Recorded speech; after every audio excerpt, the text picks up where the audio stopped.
ये वीडियो मैं ऑलरेडी बना रही हूँ क्योंकि अगर आपने मेरे पहले का एक्सप्लेनेशन देखा होगा तो आपको पता होगा मेरा वीडियो एंड ऑडियो क्वालिटी अच्छी नहीं थी, इसीलिए मैं एलियन सीरीज वापस रिपोस्ट करने वाली हूँ। ये सीरीज मैं क्रॉनिकल ऑर्डर में करने वाली हूँ, यानी से जो कहानी पहले आती है वो मैं पहले एक्सप्लेन करूंगी। सो टोटल एलियन सीरीज में 6 पार्ट है। 4 पार्ट 80s के जमाने में बनाए गए थे और उसके 2 पार्ट हाल ही में बने हैं। जो 2 लेटेस्ट पार्ट है प्रोमेथियस और एलियन कोवेनेंट, ये कहानी के अनुसार पहले आते हैं, यानी 80s के सीरीज का ये प्रीक्वल है। यहाँ से एलियन यूनिवर्स की शुरुआत होती है और इसके बाद alien, aliens, alien 3 and alien resurrection ये पार्ट्स आते हैं। सो आज मैं कहानी का पहला पार्ट प्रोमेथियस एक्सप्लेन करूंगी। सो मूवी शुरू होती है तब के समय में जब धरती पे ना तो कोई इंसान, जीव जंतु, पशु पक्षी कुछ भी नहीं था। तभी एक स्पेसशिप हम समुद्र के किनारे आता हुआ देखते हैं। उसमें से इंसानों जैसा दिखने वाला ही एक एलियन बाहर आता है। इस एलियन को मूवी में इंजीनियर कहा गया है। वो इंजीनियर काले रंग का एक लिक्विड पीता है। ये लिक्विड पीते ही उसके शरीर में रिएक्शन होने लगते हैं, उसका शरीर मेल्ट होने लगता है और वो झरने में गिर के बहते जाता है। उसका शरीर पानी में मिलने के कारण एक नए बायोलॉजिकल स्ट्रक्चर का निर्माण होता है, यानी उस इंजीनियर के डीएनए से धरती पर जीवन पनपने लगता है। तो इसके बाद कहानी 30-35 हजार साल बाद आती है। साल है 2090। यहाँ पे हम एक कपल को देखते हैं, डॉक्टर एलिजाबेथ शॉम और उनके बॉयफ्रेंड डॉक्टर चार्ली को। ये लोग एक गुफा में रिसर्च कर रहे थे। कई सारे चित्र दिखाई देते हैं जिनमें इंसान काफी विशाल लोगों की पूजा कर रहे हैं। इस चित्र में इंसान अंतरिक्ष में किसी दूसरे आकाश गंगा में मौजूद तारों की ओर इशारा कर रहे हैं। ये चित्र करीब 30 से 40 हजार साल पुराने थे। उनके टीम को धरती पर अलग अलग देशों में ऐसे ही सेम चित्र मिले थे और इतने पुराने समय में जिसने भी ये चित्र बनाए होंगे उनके पास कोई भी बात करने का साधन नहीं था, क्योंकि उस वक्त टेलीफोन या मोबाइल नहीं थे। फिर भी ये सारी पेंटिंग्स एक ही तरह थी और एक ही तरफ इशारा कर रही थी। ये लोग अपने मीटिंग्स के बाद एक निष्कर्ष पे पहुंचते हैं, शायद जो बड़े बड़े लोग हैं उन्होंने इंसानों को बनाया है और इंसानों के लिए ये एक तरह का इन्विटेशन है। जिन लोगों ने भी हमें बनाया वो चाहते हैं कि हम उन तक पहुंचे, इस जीवन की उत्पत्ति का रहस्य जाने। ये लोग यूनिवर्स में जिस जगह को पॉइंट कर रहे थे वो ग्रह था LV-223। ये एक दूसरे सौर मंडल में ग्रह आता था। यहाँ पे मैं बता दूं, जो विशाल इंसान चित्र में दिखाई देते हैं वो इंजीनियर्स ही हैं जिन्हें हमें मूवी के स्टार्टिंग में देखा था।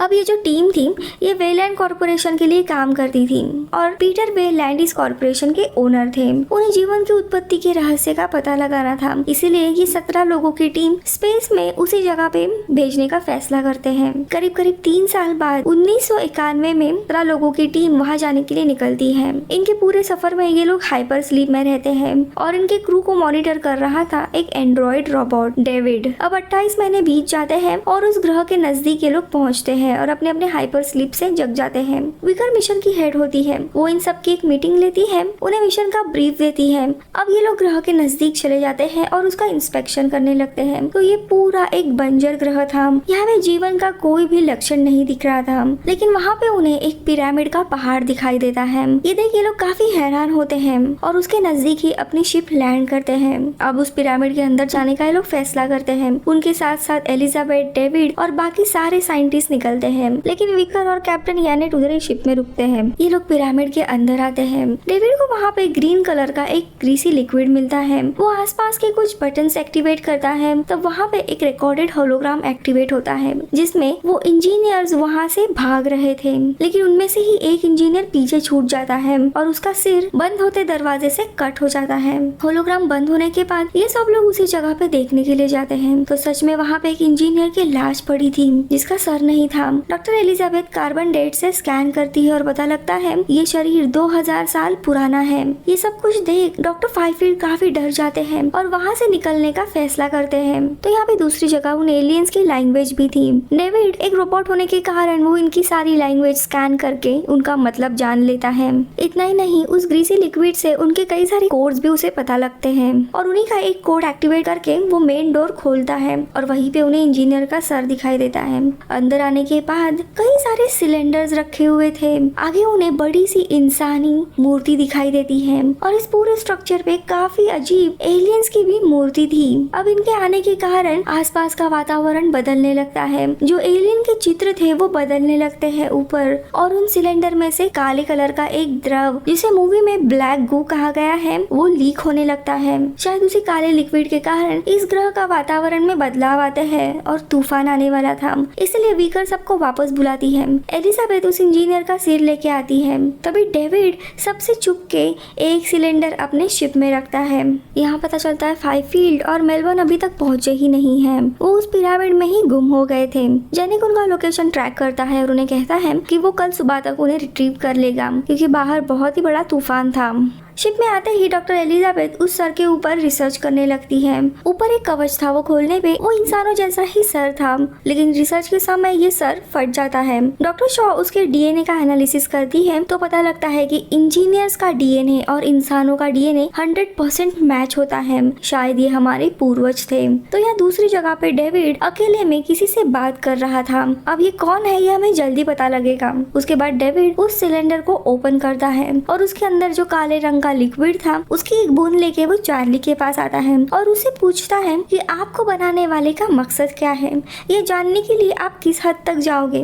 तो चार्ली उसे हंसते हुए कहता है मैं किसी भी हद तक जाऊंगा, और वो बिना चार्ली के पता लगे उसके ड्रिंक में वो बूंद मिला देता है और चार्ली वो ड्रिंक पीता है। यहाँ पे फाइफील्ड और मेलबर्न जो सबसे पहले निकले थे अभी भी पिरामिड में ही गुम हो गए थे। आसपास उन्हें लाशों का ढेर दिखता है और पता नहीं इन इंजीनियर्स यानी एलियन को किसने मारा था। उनके ऊपर भी वो आपदा आ सकती है, इसीलिए काफी डरे हुए थे और आसपास पूरा वो काले कलर का लिक्विड बह रहा था। तभी वहाँ पे उन्हें सांप जैसा एलियन दिखाई देता है, जो कि उस ब्लैक लिक्विड के बहने के कारण उन छोटे जीवों का रूपांतर हुआ था। मिलीबन उसे टच करने के लिए जाता है और तभी वो एलियन उससे लपेट के उसके सूट में घुस जाता है और उसके मुंह में इंसर्ट होकर उसे इन्फेक्ट करने लगता है। फाइफील्ड उसे बचाने के लिए जाता है, लेकिन गलती से उसी बहते हुए काले लिक्विड में गिरता है और उसके रिएक्शन से उसकी मृत्यु होती है। यहाँ पे रात में एलिजाबेथ और चार्ली दोनों के बीच में इंटीमेट मोमेंट होते हैं। सुबह उठने पर चार्ली की हालत बहुत ही खराब थी। इसके बाद ये लोग वापस पिरामिड जाने के लिए निकलते हैं उन दोनों को ढूंढने के लिए। मिलट का उन्हें शव दिखाई देता है जिसमें से वो एलियन बाहर निकलता है,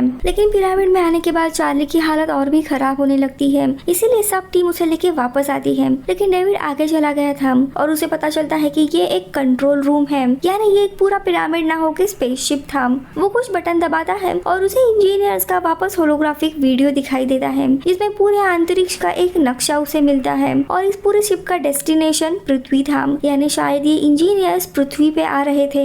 यहाँ पे पूरे हालात देख के डेविड इस कंक्लूजन पे पहुंचता है कि ये जो काला लिक्विड था वो दरअसल इंजीनियर्स का बायो वेपन है। इससे वो किसी भी जीवन को बना सकते हैं या उन्हें खत्म कर सकते हैं। शायद पृथ्वी पे वो आ रहे थे क्योंकि उन्हें इंसानों को मिटा के एक नए रचना को बनाना था। वीडियो बंद होने के बाद डेविड को वहाँ पे एक इंजीनियर दिखाई देता है जो अपने हाइपर स्लीप में था। बिना किसी को बताए वो शिप में वापस आने लगता है। यहाँ पे चार्ली की हालत बहुत ही खराब थी। चार्ली का शरीर पूरा काला पड़ने लगता है, वो आउट ऑफ कंट्रोल होता है। डॉक्टर शॉ उसे शिप के अंदर लेके आने वाली थी, लेकिन विकर उसे आने से मना करती है क्योंकि किसी भी तरह का इन्फेक्शन वो शिप में नहीं ले सकती थी। चार्ली बहुत ही ज्यादा अग्रेसिव होने लगता है। शॉ और यानेट उसे समझाने लगते हैं कि इसे हम मेडिकल के थ्रू ठीक कर सकते हैं, लेकिन विकर उसे आने से मना करती है और विकर चार्ली के कहने पर ही उसे बर्न कर देती है। ये देख डॉक्टर एलिजाबेथ बेहोश हो जाती है। डेविड बाद में उसे एग्जामिन करता है, तब पता चलता है कि वो 3 महीने से प्रेग्नेंट है। ये सुन के वो खुद हैरान होती है क्योंकि किसी मेडिकल रीजन के कारण वो कभी भी माँ नहीं बन सकती थी और पिछले कई महीनों से ये लोग हाइपर स्लीप में हैं।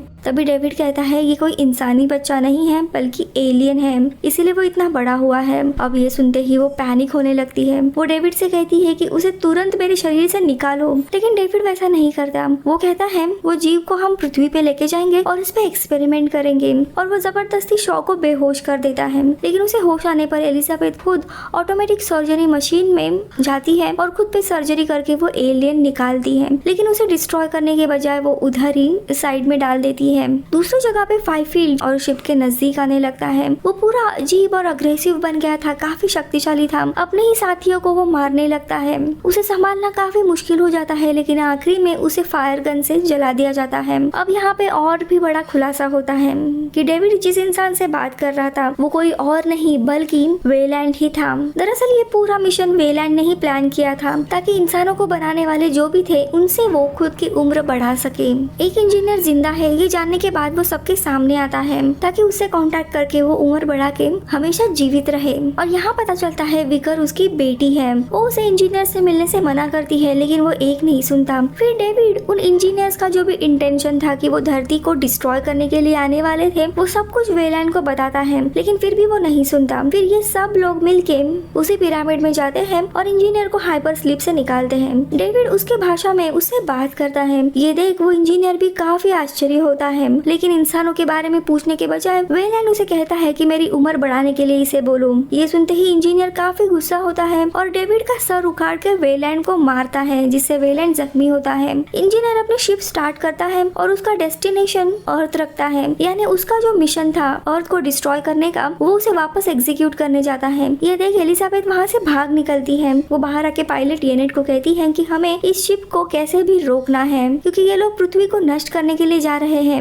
अब इनके पास कोई वेपन नहीं रहता, इसीलिए येनेट और उसके दो साथी ये डिसाइड करते हैं कि अपनी शिप सीधा इंजीनियर की शिप को टकरा देंगे। लेकिन विकर एस्केप पोर्ट से वहाँ से एस्केप करती है। येनेट और उसके साथी अपनी शिप को लेके इंजीनियर की शिप को टकराते हैं, जिससे बहुत बड़ा ब्लास्ट होता है और इंजीनियर की शिप क्रैश हो जाती है और इसी में येनेट और उसके साथियों की जान चली जाती है। अब उस क्रैश में विकर भी मारी जाती है। अब यहाँ पे सिर्फ एलिजाबेथ बची थी। वो उसी एस्केप पोर्ट में जाती है जहाँ उसे अपने पेट से निकाला हुआ वो एलियन दिखाई देता है, लेकिन वो अभी काफी बड़ा हो गया था। तो दूसरी जगह से इंजीनियर को इसी एस्केप पोर्ट में आते देख एलिजाबेथ और बीच का ही दरवाजा वो खोल देती है, जिससे वो एलियन इंजीनियर पे हमला करता है और उससे भी इन्फेक्ट करने लगता है। डॉक्टर शॉ काफी पैनिक हो रही थी। तभी डेविड का उसे मैसेज आता है, मैं तुम्हें वापस अर्थ पे लेके जाऊंगा लेकिन तुम्हें मुझे ठीक करना होगा। पहले तो डॉक्टर शॉ मना करती है क्योंकि उसी के कारण ये सब कुछ हुआ था, लेकिन आगे वो मान जाती है। लेकिन उसे अर्थ पे नहीं जाना था बल्कि इंजीनियर्स का जो मेन प्लैनेट था वहाँ पे जाना था। उसे जानना था कि उन्होंने इंसानों को बनाया क्यों और बाद में डिस्ट्रॉय क्यों करना चाहते थे।